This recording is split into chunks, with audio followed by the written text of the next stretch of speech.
कथेला सुरुवात करण्यापूर्वी नवीन असाल तर लाईक करा, आपल्या चॅनलला सबस्क्राईब करा आणि नोटिफिकेशन बेलवर नक्की क्लिक करा, जेणेकरून तुम्हाला व्हिडिओचे अपडेट्स वेळोवेळी मिळत जातील. तर चला वळूयात कथेकडे. सर्वांना नमस्कार. रॉयल शेतकरी भाग 196 मराठी कथा. शिवमने मुलांना घरी आणलं, पण सगळ्या रस्त्याने शिवांशीची काहीतरी बडबड नुसती चालूच होती. ती तिच्या बाबांना काय काय झाले आज शाळेत, तिने काय केले हेच ती सांगत होती. तर प्रियांश इतका छोटासा होता तरी खूप समंजस आणि शांत होता. आणि खरंच एवढा सगळा समंजसपणा त्यात नेमका कुणाकडून आला होता कुणाच ठाऊक. कारण आपल्या प्रियाबाई तर खूप हट्टी होत्या आणि शिवमराव तर कडक रागीट जशाच तसं वागणारे. पण मग असं वाटत होतं त्या दोघांच्या गुणांना जोडून देवाने प्रियांशला एकदम वेळ काढून बनवला असेल. समंजस आणि सोज्वळ. आणि तसंच अतुलला सांगून डेअरी फार्मचं काम पाहायला लावलं शिवमने. तो येईपर्यंत आबासाहेब पण आले होते. त्यांना तर चहाची खूप खूप सवय होती आणि का नाही असणार. आपल्या राणीसारखा चहा घेत नव्हत्या पण बनवायच्या खूप छान. पण आबासाहेबांच्या चहाचा आस्वाद कमी न करता ऑर्गॅनिक पद्धतीने गुळाच्या चहाची सवय केली होती त्यांनी. तसंही आबासाहेब फक्त घरीच चहा प्यायचे, बाहेर घेत नव्हते. शिवांशी जीवाला जीव देणारी बाबांची लाडकी राजकुमारी आणि प्रियांश वयाने लहान पण कमालीचा शांत आणि समंजस. दप्तर पाठीवर मारून गाडीवरून उतरून वाड्यात पळत आली दोघं पण. आबासाहेब आबासाहेब. शिवांशीने येताच आबासाहेबांच्या गळ्यात मिठी मारली. आली माझी सोन्याची पाखरं. जा आधी हातपाय तोंड धुवून घ्या, आईने गरमागरम खाऊ केलाय ना तो खाताल.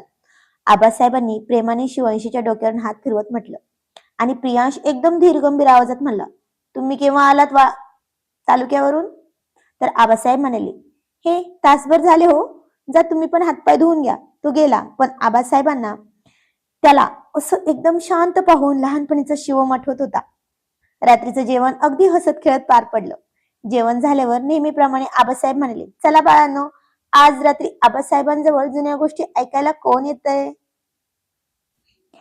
नेहमी आबासाहेबांच्या कुशीत झोपणारी शिवांशी आज मात्र कंबर खोचून उभी राहिली आणि मोठ्या तोऱ्यात म्हणाली, नाही आबासाहेब, आज आम्ही तुमच्याकडे मुळीच झोपणार नाही. आज आम्ही आई बाबा आणि छोट्या रियांशी सोबत मोठ्या वरच्या खोलीत झोपणार आहोत. हो आबासाहेब, आज शिवांशीचा हट्ट आहे. प्रियांशनेही आबासाहेबांकडे बघून होकार दिला. प्रियाने पटकन शिवमचा चेहरा पाहिला. शिवमने प्रियाकडे बघून डोळा मारला, जणू तो म्हणत होता, बघ आज आपली योजना फसणार वाटतं. प्रिया हसत म्हणाले, अगं बेटा शिवांशी, वर लहान बाळ झोपले ग, तुम्हाला त्रास होईल त्याचा. तो रडतो ना रात्रीच. तुम्ही आज आबासाहेबांकडेच झोपा ना. पण शिवांशी म्हणाली, काही त्रास होत नाही आई, आम्ही मोठे झालोत आता. शिवांशीने हुकूमच सोडला होता आणि दोन्ही मुलं धावत वरच्या मजल्याकडे निघून गेली. वरच्या खोलीत छोटीशी रियांशी पाळण्यात गाढ झोपली होती. प्रियाने सगळं किचन आवरलं, सगळे दारं खिडक्या बंद केल्या आणि गेली रूम मध्ये. पण आता ओढ तिला पण होती शिवमची. दुपारचा अपूर्ण राहिलेला रोमॅन्स पूर्ण करण्यासाठी शिवमने हळूच बेडरूमचा दरवाजा लोटला, जो घाईघाईत पूर्ण कडे लावायचा राहूनच गेला होता. पण अति घाई संकटात नाही, तसंच काहीसं होणार होतं इथं. प्रिया रूम मध्ये आली. प्रिया ड्रेसिंग टेबल समोर उभी राहून आपले केस मोकळे करत होती. शिवम अगदी पाऊल न वाजवताच तिच्या मागे जाऊन उभा राहिला. तिच्या केसांचा मन भरून सुगंध घेत तिला स्वतःच्या जवळ ओढून घेतलं. तिने आरशातच शिवमला पाहिलं आणि ती हसली. काय राणी सरकार, मुलं खाली आबासाहेबांकडेच सेटल झाली वाटतं. शिवमने तिचा हात धरून तिला स्वतःकडे ओढत म्हटलं, अहो सोडा, मुलं वरच आली आहेत, कधीही रूम मध्ये येते. प्रियाने लाजत सुटण्याचा प्रयत्न केला. येऊ दे की, पाटलांना कुणाची भीती आहे. शिवमने मिश्किलपणे हसत प्रियाला थेट आपल्या बाहूंमध्ये उचलूनच घेतलं. अहो अहो, जरा हळू. प्रियाने घाबरत त्याच्या गळ्याभोवती दोन्ही हात टाकले. दोघेही एकमेकांच्या डोळ्यात हरवून गेले होते. तितक्यात धाडकन अचानक बेडरूमचा दरवाजा उघडला गेला. दारात शिवांशी आणि तिच्या पाठोपाठ प्रियांश उभा होता. आपल्या आईला बाबांच्या मिठीत हवेत उचललेलं पाहून शिवांशीचे डोळेच मोठे झाले. शिवम आणि प्रियाला तर क्षणभर बोलतीच बंद झाली होती. शिवमने एका सेकंदात प्रियाला खाली उतरवलं, पण दोघेही इतके बावरले होते की काय बोलावं त्यांना सुचतच नव्हतं. आणि खरंच असंच होतं, जेव्हा मुलं होतात तेव्हा मुलांना सांभाळून लपून जपून रोमॅन्सला टाइम काढावा लागतो. शिवांशी पळतच प्रियाच्या जवळ आली आणि काळजीने प्रियाचा हात धरून ओरडत म्हणाली, आई काय झालं ग? बाबा मातोश्रीला काय झालंय? कुठे लागलंय तिला? काय हो मातोश्री, बाऊ झालाय तुम्हाला? कुठे झालाय? पायाला लागले की पोट दुखतोय तुमचं? बाबा तुम्हाला उचलून उचलून का दवाखान्यात नेत होते का? दवाखान्यात निघाले होते का? सांगा ना बाबा. शिवांशीच्या प्रश्नाचा भडीमार ऐकून प्रियाने कपाळावर हात मारून घेतला. तिचे गाल तर लाजेने लाल झाले होते पार. शिवम तर बावरलेल्या नजरेने छताकडेच बघायला लागला. ते शिवांशी, आईला ना, आईच्या पायाला ना चमक भरली होती ग. शिवमने अचानक हास्यास्पद कारण सुचवून सावरण्याचा प्रयत्न केला. हो हो शिवांशी, तेच चालू होतं. प्रियानेही मान हलवली. मग ती म्हणाली, कुठे लागलं आई, सांग ना मला. पण तेवढ्यात दुसरीत शिकणाऱ्या प्रियांशने जे केलं ते पाहून शिवम आणि प्रिया थक्कच झाले. प्रियांशने सरळ स्वतःच्या एका हाताने शिवांशीच्या डोळ्यावर हात ठेवला आणि दुसऱ्या हाताने स्वतःचे डोळे झाकून घेतले. तो अत्यंत शांत आणि समजदार आवाजात म्हणला, काही नाही झालं ताई, आईला काही नाही झालं. आम्ही फक्त आमचं उद्याच्या शाळेचं दप्तर नेण्यासाठी आलो होतो. चल तू पटकन खाली, आबासाहेब बोलावतात खाली आपल्याला. पण प्रियांश दादा, अरे आईला बाऊ झालाय. शिवांशी मध्येच बोलणार होती. काही नाही झाला भाऊ, चल खाली. प्रियांशने मोठ्या भावासारखं शिवांशीचा हात पकडला आणि तिला अक्षरशः ओढतच रूमच्या बाहेर घेऊन गेला. जाता जाता त्याने दरवाजा व्यवस्थित बंद करून घेतला. शिवम आणि प्रिया अवाक होऊन दाराकडे पाहतच राहिले. बापरे, आपला प्रियांश केवढा समजदार निघाला, शिवमने तोंडातच बोट घालून विचारलं. प्रियाने लाजवून शिवमच्या छातीवर एक हळूच ठोसा मारला. आणि हे सगळं तुमच्या अवगुणांमुळे. कडी तरी लावायची ना व्यवस्थित, आणि तसंही मुलगा माझा आहे, लक्षात असू द्या. शिवम प्रियाला पुन्हा मिठीत घेत म्हणला, हो तुमचाच आहे. कसा आहे ना, माझा जीव तुम्ही आणि तुमचा जीव ते आहेत ना. खाली आल्यावर आबासाहेबांनी चष्मा नाकावर सरकवत विचारलं, काय रे प्रियांश बाळा, काय झालं वर? एवढ्या घाईत का खाली आलात तुम्ही? शिवांशी लगेच पुढे झाली आणि म्हणाली, आबासाहेब वर ना आईच्या. पण ती वाक्य पूर्ण करायच्या आत प्रियांशने तोंडावरच हात ठेवला आणि आबासाहेबांकडे बघून उत्तर दिलं, काही नाही आबासाहेब, वरना रियांशी झोपली आहे, त्यामुळे अंधार आहे आणि ताईला अंधाराची भीती वाटली, म्हणून आम्ही आमचे कम्प्युटरचे प्रोजेक्ट कागद घेतले आणि खाली आलो. आज रात्री आम्ही तुमच्याकडे झोपणार. आबासाहेब हसले आणि म्हणाले, मला माहित होतं, चला या माझ्या कुशीत. प्रियांशने शिवांशीला हळूच कानात सांगून गप्प केलं, ताई, मोठ्यांचं काही सांगत नसतात ना, तेव्हा आपण मध्ये बोलायचं नसतं. चल आता गप्प झोप. प्रियांशचा हा बालसुलभ पण समंजसपणा पाहून आबासाहेबांना काही संशय आला नाही आणि त्यांनी मुलांना आपल्या कुशीत घेतलं. प्रिया शिवमच्या मिठीत होती, पण गालातल्या गालात हसत होती. प्रियांशने ज्या पद्धतीने परिस्थिती हाताळली होती ती आठवून तिच्या चेहऱ्यावर एक प्रचंड अभिमान आणि गोड हसू होतं. बघितलंस राणी सरकार, पाटलांचा मुलगा आहे तो, वेळेवर कसा गेम सांभाळला माझ्या वागाने. शिवम तिच्या कानाजवळ हसत म्हणाला, मुलांमध्ये तुमचेच गुण आलेत हो सगळे, खोडकरपणा आणि समंजसपणा दोन्ही भरपूर आहेत. प्रियाने मागे वळून शिवमच्या गळ्यात हात टाकले.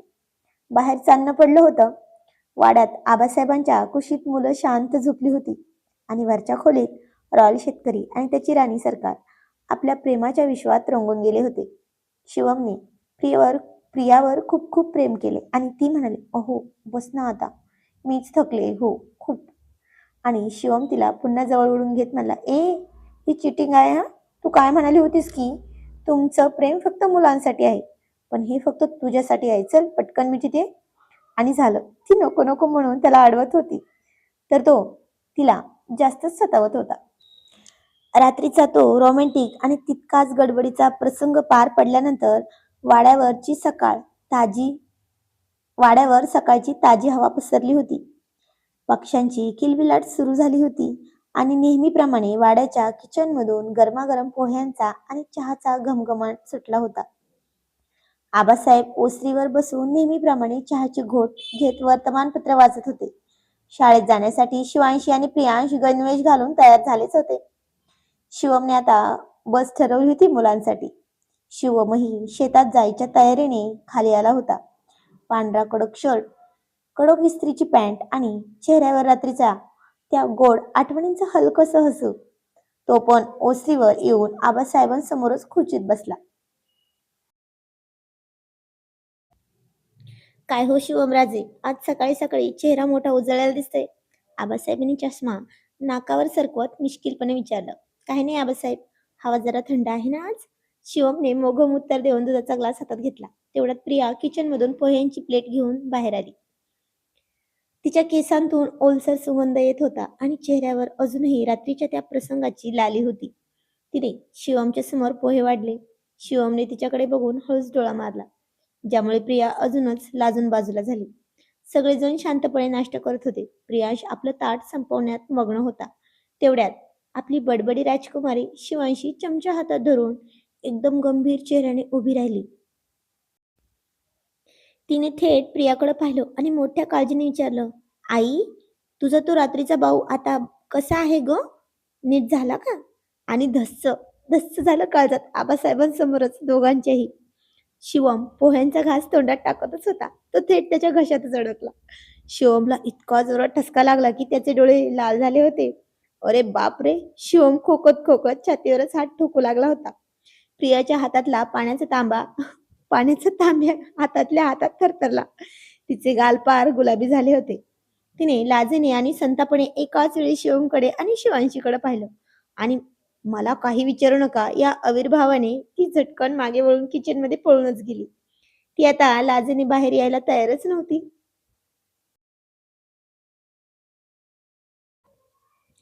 शिवम खोकत असताना प्रियांशने पटकन पाण्याचा पेला शिवमच्या हातात दिला. शिवमने एका श्वासात पाणी प्यायलं आणि स्वतःला सावरण्याचा प्रयत्न केला. आबासाहेबांना परिस्थितीचा पार अंदाज आलाच होता. त्यांनी वर्तमानपत्र खाली घेतलं आणि मिशीच्या कोपऱ्यात हसत शिवमकडे पाहिलं. आबासाहेब हसतच म्हणाले, काय हो शिवमराव, कसला बाव झाला रात्री तुमच्या राणी सरकारला? आणि एवढा जोरात ठसका लागलाय. पोह्यात काय मिरची जास्त झाली की दुसरं काही? शिवमची पार फजिती झाली होती. तो कपाळावरचा घाम पुसत अडखळत मला, ते ते काही नाही आबासाहेब, ती काल विळी लागली होती ना तिच्या बोटाला, त्या त्या भाऊबद्दलच विचारते शिवांशी. पण आपली शिवांशी एवढ्यावरच थांबणार कुठे होती. ती लगेच हाताची घडी घालून म्हणाली, नाही बाबा, बोटाचा भाऊ नाही. रात्री तुम्ही तर आईला उचलून. तितक्यात छोट्या पाटील म्हणजे प्रियांशने पुन्हा एकदा सूत्र आपल्या हातात घेतली. त्याने शिवांशीच्या पोहेचा चमचा तिच्याच तोंडात कोंबला आणि म्हणाला, ताई, गप्प पोहे खा आधी. बसची वेळ झाली आपली. आणि बाबा, आईच्या पायाची चमक निघून गेली आता. तुम्ही काळजी करू नका. आबासाहेब, चला निघतो आम्ही शाळेत.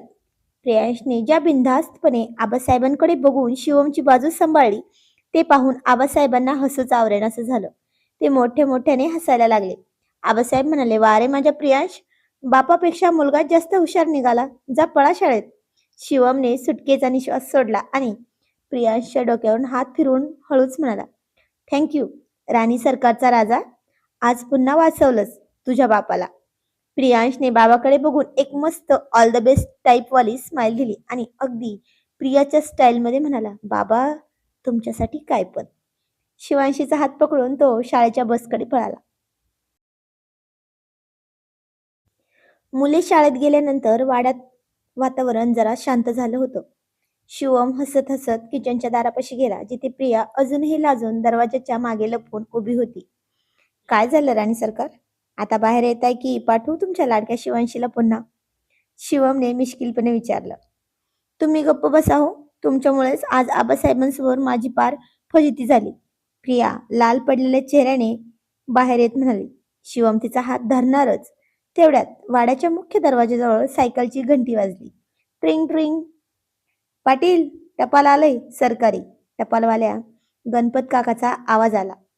शिवम बाहेर आला. गणपतने त्याच्या हातात एक लाल रंगाचा लिफाफा टेकवला. ज्यावर तहसीलदार कार्यालय अत्यंत तातडीचे असा शिक्का होता.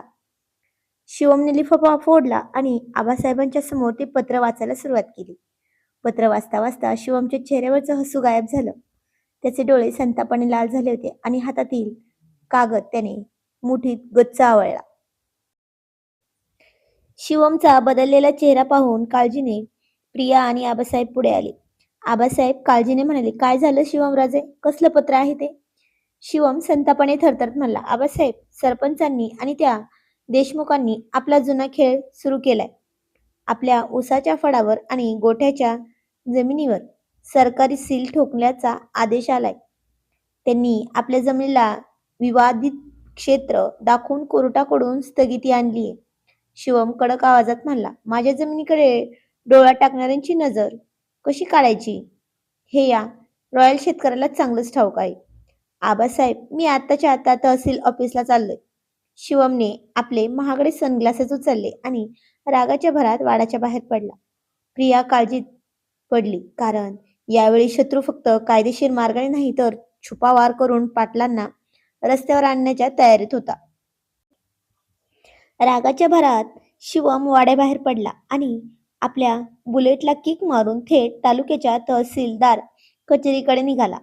वाड्यावर आबासाहेब विचारात पडले होते, तर प्रिया देवासमोर हात जोडून शिवमच्या रक्षणासाठी प्रार्थना करत होती. तहसील ऑफिसमध्ये पोहोचल्यावर शिवमला समजलं की या आगीमागे फक्त सरपंचच नाही तर वाड्याचा एक असा माणूस आहे ज्याने पाटलांच्याच कागदपत्रांवर बनावट सह्या केल्या होत्या. कोण होता तो वाड्याचा शत्रू आणि शिवम आपल्या घराची प्रतिष्ठा वाचवण्यासाठी कोणता मोठा निर्णय घेणार होता? जे समोर आले ते एका स्वप्नासारखेच होते. दुपारची वेळ होती. तहसीलदार कचेरीच्या आवारात नेहमीसारखीच माणसांची वर्दळ होती. सरपंचांचे हस्तक आणि ते कॉर्पोरेट कंपनीचे वकील तहसीलदार साहेबांच्या केबिन बाहेर कागदपत्र घेऊन उभे होते. त्यांच्या चेहऱ्यावर विजय मिळवल्याचा गर्विष्ठ भाव होता. तेवढ्यात कचेरीच्या आवारात शिवमच्या बुलेटचा कडकडाट झाला. शिवम बुलेटवरून उतरला. डोळ्यांवर काळे सनग्लासेस, पांढरा शर्ट, काळी पॅन्ट, हातात महागडे घड्याळ, पायात कोल्हापुरी आणि चेहऱ्यावर साक्षात काळोबा असल्यासारखा संताप. त्याची ही रॉयल एंट्री पाहून तिथल्या वकिलांची आणि सरपंचांच्या माणसांची बोलतीच बंद पडली होती. शिवम सरळ तहसीलदारांच्या केबिनचा पडदा बाजूला करून आत शिरला. अहो पाटील, जरा थांबून आत या, वकिलाने अडवण्याचा प्रयत्न केला. शिवमने त्या वकिलाकडे एक कडवट नजरेने पाहिलं. वकिलांचा हात जिथल्या तिथेच थांबला. केबिनमध्ये तहसीलदार साहेब खुर्चीत बसले होते. शिवमला पाहून त्यांनी चष्मा नाकावर सरकवला. शिवम कडक आवाजात म्हणला, तहसीलदार साहेब, ज्या जमिनीवर 3 पिढ्यांपासून पाटलांचा नांगर फिरतोय, ज्या मातीत माझं रक्त आणि घाम मिसळलाय, त्या जमिनीवर सील ठोकण्याची नोटीस पाठवताना एकदा तरी चौकशी करायची वाटली नाही तुम्हाला? तहसीलदारांनी टेबलावरची एक फाईल पुढे सरकवली. शिवमराव, आम्ही कायद्याने चालतो. तुमच्या वाड्याच्या मुख्य कागदपत्रांवरून आणि जमिनीच्या सातबाऱ्यावरून पाटलांच्या सहमतीने हा व्यवहार झाल्याचे कागदपत्र सांगत आहेत. हे बघा, या अर्जावर तुमच्या वाड्यातल्या जबाबदार माणसाची सही आणि अंगठा आहे. शिवमने ती फाईल हिसकावून हातात घेतली. फाईलची ती सही आणि अंगठ्याचा ठसा पाहता शिवमच्या पायाखालची जमीनच सरकली. ती सही दुसरी कुणाची नसून वाड्यात गेल्या 15 वर्षापासून हिशोब सांभाळणाऱ्या आणि आबासाहेबांचा उजवा हात समजल्या जाणाऱ्या कारभारी काकांची म्हणजे तुकारामची होती. कारभारी? शिवमच्या तोंडातून शब्द फुटला. हा तोच कारभारी होता, म्हणजे दिवाणजी होता, ज्याने शिवमची कल्पकता पाहून तो म्हणाला होता की राजे आता मोठे झालेत आबासाहेब, त्यांना आईसाहेबांसारखाच जोडीदार हवा आहे. पण कुणावर काय वेळ येईल सांगता येत नाही ना. त्याला सरपंचाच्या कागदपत्रांचा तो सगळा खेळ एका क्षणात उमजला. देशमुखांनी आणि सरपंचांनी कारभाराच्या मुलाला शहरात पैशाचे आमिष दाखवून आणि कर्जाच्या जाळ्यात अडकून कारभाऱ्यांकडून वाड्याच्या कागदपत्रांवर गुपचूप सह्या घेतल्या होत्या. शिवम तिथून एका सेकंदात बाहेर पडला. त्याने बुलेटचा वेग वाढवला आणि अवघ्या 10 मिनिटातच तो वाड्याच्या दारात पोहोचला. वाड्याच्या ओसरीवर कारभारी काका आबासाहेबांना चहा देत होते. शिवमने धाडकन दारात पाऊल ठेवलं. तो सरळ पुढे गेला आणि त्याने कारभाऱ्यांची मानगुटच पकडली. प्रिया घाबरून म्हणली, अहो हे काय करताय? सोडा त्यांना. अहो मोठे आहेत ते आपल्यापेक्षा, सोडा. काय करताय? अहो सोडा. आबासाहेब आश्चर्याने उभे राहत म्हणाले, शिवमराजे, डोक्यात राग घालून घेऊन नकात. काय झाले आधी सांगा आम्हाला. आबासाहेब, ज्या माणसाला तुम्ही स्वतःच्या भावासारखा मान दिला, ज्याला वाड्याच्या तिजोरीची कडी दिली, त्यानेच आपल्या पाठीत खंजीर खुपसलाय. शिवमने संतापाने तहसीलदारांची ती फाईल कारभारांच्या तोंडावर फेकून मारली आणि आबासाहेबांना सांगितलं. ती फाईल जमिनीवर पडताच कारभारी काकांचे पाय थरथरू लागले. ते शिवमच्या पाया पडले आणि ढसाढसा रडू लागले. मला माफ करा पाटील. आबासाहेब मला माफ करा. माझ्या मुलाला त्यांनी गहाण ठेवून घेतले. देशमुखांच्या गुंडांनी त्याला मारून टाकण्याची धमकी दिली होती. म्हणून मी त्या कागदपत्रांवर सह्या केल्या. कारभाऱ्यांनी हात जोडून कबुली दिली. हे ऐकून आबासाहेबांच्या डोळ्यात पाणी आलं. प्रियाने शिवमचा हात घट्ट धरला आणि म्हणाले, अहो, कारभारी काकांचे चुकीचे पाऊल पडले असले तरी त्यांनी हे भीतीपोटी केले आहे हो. आता रागाने नाही तर युक्तीने मार्ग काढला पाहिजे. प्रियाच्या त्या शांत शांत शब्दांनी शिवमचा राग थोडा शांत झाला होता. त्याने एक दीर्घ श्वास घेतला. त्याच्या डोक्यात आता एक नवीन आणि भयंकर प्लॅन तयार झाला होता. शिवमने कारभाऱ्याने उठवले आणि त्याच्या खांद्यावर हात ठेवून म्हणाला, कारभारी, तुम्ही चूक केलीत, पण आता ती सुधारायची संधी मीच तुम्हाला देणार आहे. देशमुखांना काय वाटतंय की ते जिंकले आहेत, पण नाही.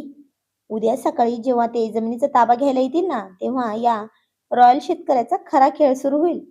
रात्रीची वेळ होती. मुलांची खोली बंद होती. केव्हाची मुलं झोपली होती. आबासाहेब पण झोपले होते. वाड्यात शांतता होती. शिवम खिडकीपाशी उभा राहून बाहेरच्या अंधाराकडे पाहत होता.